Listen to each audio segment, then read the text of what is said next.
मित्रांनो, ठिपक्यांची रांगोळी या मालिकेच्या आजच्या भागामध्ये मोठे दादा सर्वांना सांगतात की मला सकाळी सकाळी एक स्वप्न पडलं, त्यामध्ये कुकीची नोकरी केली. हे ऐकून सर्वांना धक्का बसतो.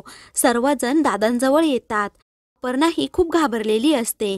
कुकी तर डोक्याला हात लावून बसतो. तेव्हा घरातील सर्वांची ही अवस्था पाहून मोठे दादा हसू लागतात आणि मला हे दिवसाढवळ्या पडलेलं स्वप्न आहे असं बोलतात. त्यानंतर सर्वांना दादांच्या बोलण्याचा अर्थ समजतो. कुकी बोलतो की मला आता तुझ्या बोलण्याचा अर्थ समजला, तू हे खोटं बोलत होतास. तेव्हा दादा बोलतात की आता तू असंच रोज खोटं बोलत राहिला आणि घरी राहिला तर तुझी नोकरी एक दिवस जाणं हे फिक्स आहे. तर अमेय लगेच माईंच्या मागे लपतो. माई बोलतात, तू माझ्या पाठीमागे का लपलास? तेव्हा अमेय सांगतो, आता पुढचा माझा नंबर आहे. तर मोठे दादा अमेयवर जोरात ओरडतात आणि बोलतात, तू पण असंच रोज कामाला दांडी मारली तर तुझी ही नोकरी लवकरच जाणार. तुझा होणारा मुलगा तुझा काय आदर्श ठेवेल याचा विचार जरा कर. तेव्हा अमेय काहीच बोलत नाही, तो शांत राहतो. तेव्हा अप्पू मोठ्या दादांना सांगते की तू, माझे बाबा, विठू काका आणि कोके जसे हुशार आहात तशी त्यांची मुले हुशार नाही, त्यांच्या अपोजिटच असतात. तेव्हा सर्वजण एकमेकांची गंमत करत असतात. तेव्हा मोठे दादा बोलतात, विषय काय आणि तुम्ही भरकटताय कुठे? तर अप्पू सांगते, मोठे दादा तुम्ही जरा समजून घ्या, कारण जसे वडील असतात त्याच्या अपोजिटच त्यांची मुले असतात. अमेय दादांनी आत्ता जर काम केलं नाही तर त्याचा मुलगा उद्या रोज स्कूलला जाईल. तेव्हा सर्वजण अप्पूच्या ह्या बोलण्यावर डोक्यालाच हात लावतात, कारण अप्पूला काहीच समजत नसतं. तेव्हा अप्पू बोलते, आमचा प्लॅन काय आहे ते तरी समजून घ्या दादा तुम्ही. तेव्हा शशांक सांगतो, मीच सांगतो, तू शांत बस. तर अप्पू शशांककडे पाहत असते. शशांक सांगतो की ह्या कुकी गँगला सुट्ट्या टाकून सहलीला जायचं आहे. हे ऐकून सर्वांना आश्चर्यच वाटतं. तर मोठे दादा बोलतात, सहलीला जायचं म्हणजे अजून पैशांचा चुराडा, असं म्हणून ते माईंचा हात पकडतात आणि आपण आता कोकणात निघून जाऊ असं बोलतात. तर अप्पू त्या दोघांजवळ येते आणि त्यांचा दोघांचा हात बाजूला करते व बोलते, आपण फॅमिली हनीमूनला जाणार आहोत. तेव्हा अप्पूचे हे बोलणे ऐकून सर्वजण अजूनच कोड्यात पडतात. तर हनीमूनचा विषय निघाल्यावर मात्र सर्व बायका लाजतात. तेव्हा मोठे दादा कुकीला विचारतात, तुझा काय हनीमूनचा प्लॅन आहे? तेव्हा कुकी सांगतो की असं वाटतंय मला पण जावं. तेव्हा अपर्णा कुकीवर ओरडते आणि तुमचं वय काय, तुम्ही बोलताय काय असं विचारते. तर कुकी शांत बसतो. त्यानंतर मोठे दादा अमेयलाही विचारतात. अमेय खूप घाबरलेला असतो. तो खूप गोंधळतो आणि सांगतो, सर्वजण जातायत तर जाऊ द्यात. तर शशांक सांगतो, माझा काही एक प्लॅन नाही. तेव्हा मोठे दादा मानसीला विचारतात, काय ग मानसी, तुम्ही हा प्लॅन कधी केला? तेव्हा मानसी खोटं सांगते की अप्पूने फोर्स केला म्हणूनच आम्ही सर्वजण चाललो आहोत. त्यावर अप्पू लगेच आक्षेप घेते आणि मोठ्या दादांना सर्व खरं खरं सांगते की आम्ही कुकी गँग मिळून हा सर्व प्लॅन केला आहे. माझा यात काही एक हस्तक्षेप नाही. यांनीच मला फोर्स केला की आपण फॅमिली हनीमूनला जाऊयात. तेव्हा कुकी आणि अमेय तोंड लपवतात. तेव्हा मोठे दादा शशांकला विचारतात, तुझा काय प्लॅन आहे? तेव्हा शशांक सांगतो, मला खूप कामं आहेत. तर अप्पू बोलते, काही कामं वगैरे नाही, हा नाटकं करत आहेत. पण हा नाही आला तरी चालेल, कारण हा सहलीला गेलो ना तरी तिथे अभ्यासाचं नाटक उकरून काढेल. मग आम्हाला सहलीला मजा करता येणार नाही. हा इथे थांबला तरच बरं होईल. तर विठू काका सुवर्णाला सांगतात की मधू इथे आणि चंद्र तिथे हे कसं वाटेल? तेव्हा सुवर्णा, अप्पूला एक कळत नाही, तुम्हाला पण काही समजत नाही का असं म्हणून विठू दादांना शांत करते.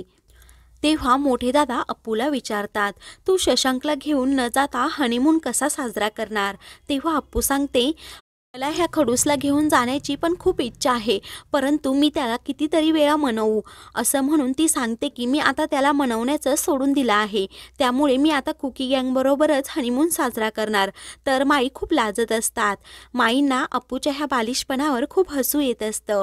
तर सुवर्णा अप्पूला समजावते, हनीमूनला नवरा बायकोने एकत्र जायचं असतं, म्हणजे त्या दोघांनी एकांत वेळ घालवायचा असतो. परंतु अप्पूला काहीच समजत नाही. ती खूप वेड्यासारखी बडबड करत असते. तेव्हा मोठे दादा सांगतात, हा विषय आता इथेच थांबवायचा. असं म्हणून ते कुकी आणि अमेयला कामावर जायला सांगतात. अमेय मोठ्या दादांजवळ जातो आणि त्यांना सांगतो, माझी नोकरी गेली तरी तुम्ही टेन्शन घेऊ नका, मी कोणासमोर हात पसरणार नाही, तुमच्यासमोर तर नाहीच नाही, मी एक वडापावची गाडी टाकेल. तर मोठे दादा त्याला विचारतात, आणि मग वडापाव भजी कोण बनवणार? तेव्हा तो सांगतो की मानसी बनवेल. तेव्हा मानसी तर डोक्यालाच हात लावते.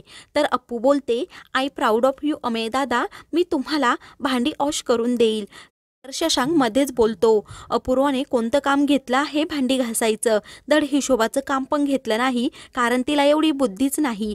तर अप्पू शशांकला एका शब्दात गप्प करते. तेव्हा मोठे दादा खूप चिडतात आणि बोलतात, आता डोक्यावरून पाणी चाललं आहे. तेव्हा ते बोलतात, अशा भरल्या घरामध्ये भिकीचे डोळे लागले आहेत, मी आता कुठेतरी निघूनच जातो, असं म्हणून ते रूममध्ये जातात. तर माई बोलतात, त्यांना जाऊ देत, आपण सहलीला कुठे जायचं याचं प्लॅनिंग करूयात. तेव्हा माईंनी चक्क सहलीचं प्लॅनिंग केल्यामुळे मोठे दादा पुन्हा मागे येतात आणि माईंकडे आश्चर्याने पाहतच असतात. तर माई डोळ्याने इशारा करून मोठ्या दादांना शांत बसायला सांगते. तर कुकी घरातील सर्वांना सांगतो, सहलीला जाण्यासाठी आम्हाला एक स्पॉन्सर भेटला आहे, ते म्हणजे डॉक्टर कौशिक दादा. मी त्यांच्याच फार्म हाऊसवर सहलीला जाणार आहोत. तेव्हा मोठ्या दादांच्या जीवात जीव येतो, कारण त्यांना जास्त खर्च करायला लागणार नसतो. मोठे दादा सर्वांना आपापल्या रूममध्ये जायला सांगतात. तेव्हा अप्पू बोलते, आता आम्ही सर्वजण सहलीला जाण्याचं प्लॅनिंग करणार. तर शशांक बोलत असतो, मला माझ्या रूममध्ये काम करायचं आहे, तुम्ही दुसरे कुठेही बसा. तेव्हा मोठे दादा शशांकला समजावतात, तू बाबीच्या रूममध्ये बस, वेड्यांच्या नादी अजिबात लागू नकोस. नंतर कुकी गँग शशांक विरुद्ध एक प्लॅन करतात. तर अप्पू मोठ्याने विठूदादा मोठ्या काकांना आवाज देते. तेव्हा सर्वजण पुन्हा त्यांच्याजवळ येतात आणि अप्पूला काय झालं विचारतात. तेव्हा अप्पू सांगते, खडूसने मला असं सांगितलं की तू हनीमूनला क्रिशला घेऊन जा, माझ्या बॉयफ्रेंडला. हे ऐकून सर्वजण शशांककडे पाहतच असतात आणि त्याला जाब विचारतात की तू खरंच असं बोलला का? सुवर्णा शशांकची बाजू घेऊन बोलत असते की माझा शशांक असं कधीही बोलणार नाही. तेव्हा मानसी बोलते की मी माझ्या कानांनी स्वतः ऐकलं आहे. तेव्हा सर्वजण मानसीवर विश्वास ठेवतात. तर शशांकला काही करून अप्पूची माफी मागायलाच लागते. तो तिच्यासमोर हात जोडून माफी मागतो. त्यानंतर घरातील सर्वजण जातात. तर कुकी बोलतो, चुकी करतो तर करतो आणि वर खोटं पण बोलतो. तेव्हा शशांक त्या सर्वांजवळ जातो आणि बोलतो, आज सर्वांसमोर तुम्ही मला हात जोडून माफी मागायला सांगितली, तुम्ही बाजी जिंकलात असं नाही, इथून पुढे मी तुमच्याबरोबर कुठेही येणार नाही. हे ऐकून कुकी गँगला धक्का बसतो. तेव्हा अप्पूही शशांकला चॅलेंज करते आणि मी तुला घेऊनच ट्रिपला जाणार असं बोलते. तर शशांकही तिचं हे चॅलेंज स्वीकारतो. तर मित्रांनो, पुढील भागामध्ये विठू काका आणि अप्पू घरातील सर्वांसाठी पुरणपोळी करणार आहेत. तर मित्रांनो, अशाच मालिकेंचे पुढील भाग पाहण्यासाठी चॅनलला सबस्क्राईब करा.